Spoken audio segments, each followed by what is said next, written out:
to provide students with the ability to go away and be self-learners and be comfortable with problem solving themselves. The knowledge we will deliver to them in the course of their degree programs will be out of date in a few years' time. They're going to have to reskill themselves. So one of the things we need to deliver is to get students comfortable with the idea of solving problems, and those problems could involve learning new things, stuff they're not familiar with. And that's some of the other things I wanted to address in this. Which is Kevin Wells. He teaches electronics, or he teaches in the Faculty of Electronic Engineering. And well, he has this module where he has first-year students build kind of a small kit, you know, a small instrument. And in the past, this module wasn't, I mean, it was interesting, but it was also as perceived as boring, doing the same thing year after year. So instead of getting students to do really dull, boring, scripted experiments where they come in, they've done some prior work, they come in and they follow some set activity, literally a recipe that we provide for them. And this is the way that students have been learning in labs for decades. I wanted them to think about, okay, if I was presented with this in the context of a real problem, a real life problem, I would have to design a circuit, some electronics which did something, and if I could get them to do that, then I was hoping that would engage them. Then when we come to do our when we come to do the experiment, it's going to be like pages back. Pages back. So that's the thing, I understand why you're doing all that though. Yeah, that's what I could have if I could have not received my logbook. But yeah, I would have much rather done it I would have much rather written it out. When I did the E1, I got the E1, then I got the experimental class. Yeah, exactly. It's like, it's just going to all look a bit messy. Again, he is giving. Let me just ask you some questions. First of all, how did you feel that the quality of your assessing was this week? Do you think you were any better, worse, or about the same as last week? You think you're better? What about here? You're better? Okay, why do you think you're better? What are you doing better this week compared to last week? Gain experience from last week to this week.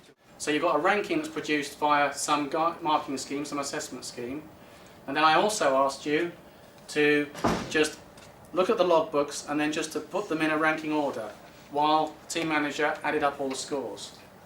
So that's more of an kind of qualitative, impressionistic way of doing it. What I'm asking you is, what is the best approach here? Second one. Second one? Yeah. Why is that? Because sometimes it's better to just follow the first impression and not. You know, they have this idea of where they, you know, which kind of discipline they are interested in, but often they lack a long-term view of what they end up with in terms of profession. You know, what do you do, and what are the unique opportunities when you have the degree and go into become a workforce. So first thing I try to do is try to empower them and give them an idea of all the opportunities that are out there the moment they finish their degree. So they become a little bit hungry for learning.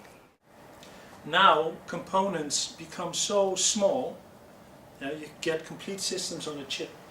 So actually you are the industrial designers of today. I tell something of my own experience, how I did it as a student and what inspired me. And I show them some of the material that is discipline related and that makes them go like, oh wow, you know, that's cool stuff. Let's say a good design and a bad design. And I put it in front of them. I said, have a look at the instruments. Which instrument is good, according to what you think is good? What instrument is, you know, a bad instrument? And I let them evaluate that. The same thing. No, yeah, it is. Okay, this was more useful because it's smaller, okay. But just because it's more doesn't mean it's better. It might be cheaper. Yeah. Why this one cheaper and not this one? He didn't say which one. Because it has less component. So they can understand, if I'm at the driving wheel, which steps do I need to take one after the other in order to end up having a good instrument in terms of design and functionality. I describe the process, and then playfully we go through the process one step at a time. And it can just be rotator. Yeah. That is pretty much. Basically pulled out and then rotated. Interesting. Right. And Thank you very much. Yeah. our other idea, we only really had two, was my idea. I don't know if you can see it, but it looks a bit like that. It's like a cylinder with tons of rings on one end, Yeah. and numerous connectors and buttons on the top, and and 4 little legs, 2 on each side. Thanks for your hard work. I wish you good luck with your assignment. If you have any questions, that's the guy to talk to. I think from what I understand is that they get bonus points if they use any of this stuff. If they demonstrate that they use any of these techniques and ways of working in your group. Yeah? Yeah. We have like a peer-to-peer assessment, so like our colleagues mark us instead of the demonstrators or the tutors, and then we can get like different ideas from what we did from other people's books, and yeah. Do you prefer your colleagues evaluating you as opposed to outside bodies? I mean, how does that compare? I don't know, because somebody said that usually our colleagues are much more strict than the demonstrators are, so this is not like really good, of course, but it's different, and I guess like if you have like changes to a course, it's better than being boring and like, I don't know. It was different. It's something that one would expect in, say, the industry, or how would you design, say, the circuits in our case. It was really different. It gives like first-hand experiences of what you would expect to do as an engineer.